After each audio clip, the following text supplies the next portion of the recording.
11 तारीख को CNT act का स्थापना दिवस है। उसी का अवसर पर हम लोगों ने विभिन्न संगठन के लोग प्रस्ताव में भी कभी नहीं आया कि आदिवासियों की जमीन को बचाया जाए, पेशा कानून लागू हो, स्थानीय नियोजन नीति लागू हो, भूमि नहीं बचेगी, नौकरी नहीं मिलेगी, वहाँ पे एजुकेशन की समस्या का समाधान नहीं होगा।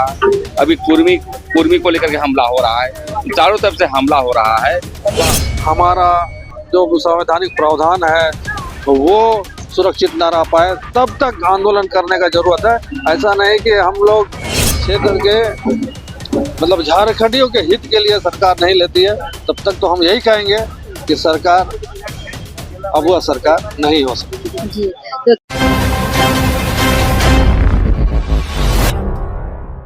आदिवासियत जल जंगल जमीन बचाने को लेकर झारखंड उलगुलान संघ के द्वारा आज संवाददाता सम्मेलन का आयोजन किया गया। ऐसे में हमारे साथ झारखंड उलगुलान संघ के केंद्रीय अध्यक्ष जी मौजूद है, सीधा उनसे हम जोड़ेंगे, बात करेंगे, जानते हैं उनका क्या कहना है। सबसे पहले आपका हमारे चैनल में स्वागत है। बहुत बहुत धन्यवाद आप लोग को और सभी आपके दर्शकों को भी मेरी तरफ से जोहार। जी, क्या जरूरत पड़ गई कि आदिवासियत बचाने के लिए ये सम्मेलन का आयोजन करना पड़ा? अब क्या जरूरत पड़ गई? ये आज की बात नहीं है, ये जो आदिवासी इशू को लेकर के जो भी आंदोलन करने का या बात करने का जो भी काम हो रहा है, ऐसा बात नहीं है कि ये अभी कुछ दिन की बात है। देखिए, झारखंड अलग राज्य के आंदोलन के पीछे भी हमारा जल जंगल जमीन का अधिकार, आदिवासी मूलवासी अस्तित्व अस्मिता, ये सारा विषय जुड़ा हुआ था। लेकिन झारखंड अलग राज्य होने के बाद जो आशा था लोगों का, जो अपेक्षा था, जो आकांक्षा था लोगों का, वो अभी तक पूरा होता दिखाई नहीं दे रहा है। जो भी मूलभूत सवाल है झारखंड के जनजीवन से जुड़ा हुआ, वो सारा चीज धरा का धरा रह गया। लोग जो भी सरकार में बैठ रहे हैं, सत्ता जिनको नसीब हो रहा है, सिर्फ और सिर्फ वो अपना उल्लू सीधा करने पर ही ध्यान दे रहे हैं। जो यहाँ के जन मुद्दे हैं, जन सवाल है, विशेष करके आदिवासी मूलवासी का जो सवाल है, उसको कोई ध्यान देने वाला नहीं है। तो इन सब चीजों को लेकर के विशेष करके जो 11 नवंबर का जो आयोजन है, राज्यपाल महोदय के पास आने का मतलब यही है कि संविधान की 5वीं अनुसूची के तहत राज्यपाल संरक्षक है 5वीं अनुसूची का, 5वीं अनुसूची क्षेत्र का।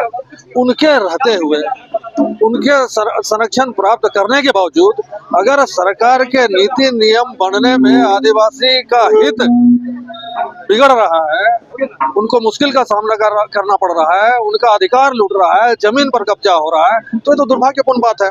तो इसीलिए हम लोग चाहते हैं कि राज्यपाल इसमें गंभीर हो, जो भी उनका दायित्व है उस दायित्व का निर्वहन वो मजबूती के साथ करें, बढ़िया से करें, जिससे यहाँ का आदिवासी समाज सुरक्षित रह पाए, यहाँ का मूलवासी भी हंसते खेलते अपना जीवन यापन करने पाए और झारखंड का नवनिर्माण हो। जिस भावना के साथ लोगों ने आंदोलन किया, कितने लोग शहीद हुए, कम से कम उसको हम लोग सच्ची क्यों लगता है कि आदिवासियों का और जो विशेष कानूनी अधिकार है और जो न्यायिक आदेश समय समय पर न्यायालय के द्वारा, सुप्रीम कोर्ट के द्वारा पारित हुआ, उन सब के तहत झारखंड में नीति नियम बने, सरकार का कार्यशैली उसके अनुरूप हो, जिससे कि आदिवासियों का अस्तित्व अस्मिता बचा रहे, ये लोगों का परंपरा, लोगों का व्यवस्था, यहाँ का जनजीवन सुरक्षित रहे। बस यही हम लोग। क्या लगता है कितना असर डालेगा ये आंदोलन? देखिए, अब असर डालेगा नहीं डालेगा ये तो देखना पड़ेगा, और अगर जो भी परिस्थिति बने हम लोग आंदोलन के लिए हमेशा तैयार हैं, लड़ेंगे। जी, जब सरकार अब हुआ है, सरकार है, जब आदिवासी सरकार है, फिर आदिवासियत बचाने की क्या जरूरत पड़ी है? जल जंगल जमीन के लिए अभी भी लड़ाई करनी पड़ी, जो कि आज 2025 चल रहा है। अब जमाना कहाँ से कहाँ चल गया उसके बाद भी। देखिए, ये सब राजनीतिक नारा के पीछे हम लोग को नहीं जाना चाहिए।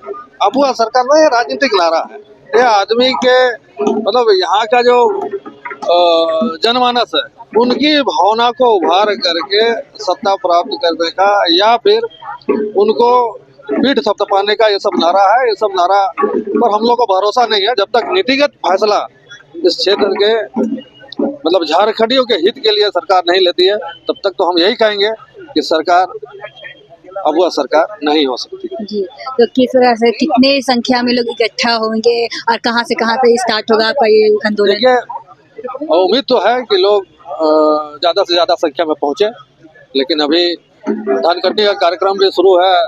धान कटनी भी लोग कर रहे हैं। अब कितने लोग आएंगे क्या आएंगे अब उस दिन पता चलेगा। जी, तो आप लोग कहाँ से शुरू कर रहे हैं? हम लोग ऐसे जो एसडीओ महोदय को भी लिख के दिए हैं हम लोग मोराबादी में जमा होंगे और यहाँ से प्रोसेसन करके जाएंगे। लेकिन एसडीओ से जो बात हुई 29 तारीख को, तो उनका कहना था कि आप धरना स्थल पर ही जमा होइए, प्रोसेसन मत निकालिए। लेकिन देखते हैं अब एसडीओ साहब क्या बोलते हैं। जी, तो आप क्या सरकार से मतलब कुछ कहना चाहेंगे या फिर और लोगों को, आदिवासी समाज के और जागरूक करने के लिए आप लोग मतलब क्या कुछ करें, क्या पहल उठा रहे हैं? हम लोग झारखंड उलगुलान संघ यही कहना चाहेंगे कि अभी समय है, ज़्यादा दिन गुजरा नहीं है। अभी भी हम लोग को अपना व्यक्तिगत महत्वाकांक्षा और राजनीतिक स्वार्थ को त्याग करके एक जगह मिल करके हम लोग बात को रखें, चाहे वो आदिवासी हित का बात हो, मूलवासी हित का बात हो, या फिर झारखंड का किसी भी तरह का सवाल हो, मिलजुल करके अगर हम लोग रखेंगे, एकताबद्ध होकर चलेंगे, तो निश्चित आने वाले दिन में चाहे कोई भी सरकार हो, कोई भी राज्यपाल महोदय हो, हर किसी को यहाँ के सवाल को हल करने का निश्चित तौर पर दबाव। इस वक्त हमारे साथ बातचीत के लिए मौजूद है प्रेम साही मुंडा जी। आपको बता दें कि 11 तारीख को राजभवन का घेराव होने वाला है, इसी को लेकर खास बातचीत के लिए यहाँ पे हमारे साथ मौजूद है। सीधा उनसे जोड़ेंगे, बात करेंगे। 11 तारीख को आप लोग घेराव करने वाले, क्या कुछ उस दिन खास होने वाला, किस प्रकार से क्या कुछ करने वाले हैं, क्या करेंगे? देखिए, 11 तारीख को CNT एक्ट का स्थापना दिवस है। उसी का अवसर पर हम लोगों ने विभिन्न संगठन के लोग, हमारा आदिवासी बचाओ मोर्चा, झारखंड उलगुलान संघ और अनेक संगठन मिलजुल करके हम लोग करेंगे। इसलिए कर रहे हैं कि अलग राज्य होने के बाद सब आदिवासी मुख्यमंत्री बने, बाबूलाल मरांडी, शिबू सोरेन, अर्जुन मुंडा, मधु कोड़ा और अभी हेमंत सोरेन। कभी भी देखते हैं चुनाव लड़ रहे हैं, उसकी एजेंडा पर नहीं है जमीन बचाओ, और कभी भी अपने प्रस्ताव में भी कभी नहीं आया कि आदिवासियों की जमीन को बचाया जाए, पेशा कानून लागू हो, स्थानीय नियोजन नीति लागू हो, यहाँ पर जो है एजुकेशन हब हो। कभी भी देखते हैं कि इनकी एजेंडा पर नहीं रही है। इसलिए हम लोगों ने तय किया है स्थापना दिवस के अवसर पर एक महा उलगुलान जो है होगा, राजभवन के घेराव, राजभवन के प्रदर्शन करने का हम लोग काम कर रहे हैं, क्योंकि ये आदिवासियों का स्टेट है। और जब देख रहे हैं कि CNT एक्ट का स्थापना दिवस हो और उसकी कानून का वायलेशन हो, क्योंकि अभी तक देख रहे हैं कि SCR कोर्ट में 4,500 जो है लंबित है मामले, और डिग्री देकर के दखल दहानी का मामले है, लेकिन उसको अभी तक जो है सरकार लागू नहीं किया गया। इसके सबसे बड़ा दोषी है यहाँ के आदिवासी विधायक मंत्री, जो आदिवासियों को इस्तेमाल करके राज करना चाहता है। इसलिए नया विकल्प और नया आंदोलन के रूप में हम लोग जो है राजभवन के समक्ष बैठ रहे हैं और एक आंदोलन के रूप में हम लोग आगे बढ़ने का काम करेंगे। तो आदिवासियत के अभी बचाने की क्या जरूरत पड़ी, क्योंकि कहीं ना कहीं आदिवासी संगठन की अगर बात करें तो बहुत सारी समिति बनाई गई है जो इसके लिए आवाज उठा रही है। फिर झारखंड उलगुलान संघ हो गया या फिर केंद्रीय सरना समिति हो गया, इस प्रकार की बहुत सारी संगठन बनी है। उसके बाद फिर क्या जरूरत पड़ रही कि आदिवासियत को बचाने की पड़ी, क्या इसके बाद भी आदिवासियत नहीं बच रही है? हाँ बिल्कुल, आदिवासी समाज शुरू से लड़ रही है, आज़ादी की लड़ाई के लिए लड़ रही है, झारखंड अलग राज्य के बाद लड़ रही है, शुरू से संघर्ष कर रही है। तो आदिवासियों के जब तक मुद्दे स्थापित नहीं होंगे, मुद्दे नहीं मिलेंगे, जमीन नहीं बचेगी, नौकरी नहीं मिलेगी, वहाँ पे एजुकेशन की समस्या का समाधान नहीं होगा। अभी कुर्मी को लेकर के हमला हो रहा है, चारों तरफ से हमला हो रहा है, तो जब समाधान नहीं होगा तो आंदोलन तो होगा। इसलिए हमेशा आंदोलन करेंगे। और मैं यही कहना चाहता हूँ, अभी जागरूकता हमारी चल रही, क्रांति अभी नहीं आई है। क्रांति आएगी तो हम समझते हैं कि निश्चित रूप से जो विधायक मंत्री जो है हम लोग को बोका बनाता है, हम लोग को इस्तेमाल करता है, हम लोग को दिग्भ्रमित करता है, कुछ लोगों को भी यहाँ से उतार फेंकने की आवश्यकता है। अगर हम बात करेंगे आदिवासी समाज की, महिला की स्पेशली हम बात करेंगे, तो क्या लगता है अब कितने हद तक जो पिछड़े वर्ग की महिला है उनके तक सारी सुविधाएं, जो योजना होती है सरकार की, वो पहुंची है? कितने हद तक वो जागरूक हुई है, क्या लगता है? बिल्कुल नहीं हुआ है। देखिए, पिछड़े वर्ग हो, चाहे अगड़े हो, चाहे आदिवासी हो, चाहे दलित हो, किसी का देखिए समस्या का समाधान नहीं हुआ। आज हम लोग CNT एक्ट की बात इसलिए कर रहे हैं कि स्थापना दिवस है, रैलियां होगी, तो हमारी जो स्थापना दिवस की रैलियों के साथ साथ इस मुद्दे पर भी बातें होगी। झारखंड कहाँ है, झारखंड कहाँ तक स्थिति पहुंचा है, क्योंकि अभी तक हम देख रहे हैं एक भी नेता इस पर चिंतन नहीं कर रहा है। मुख्यमंत्री सरकार तो अब वही है, सरकार अब हुआ है, लेकिन कॉर्पोरेट घरानों की चल रही है, दलालों की सरकार है, इसको सिर्फ नोच नोच के झारखंड को बर्बाद कर दिया है।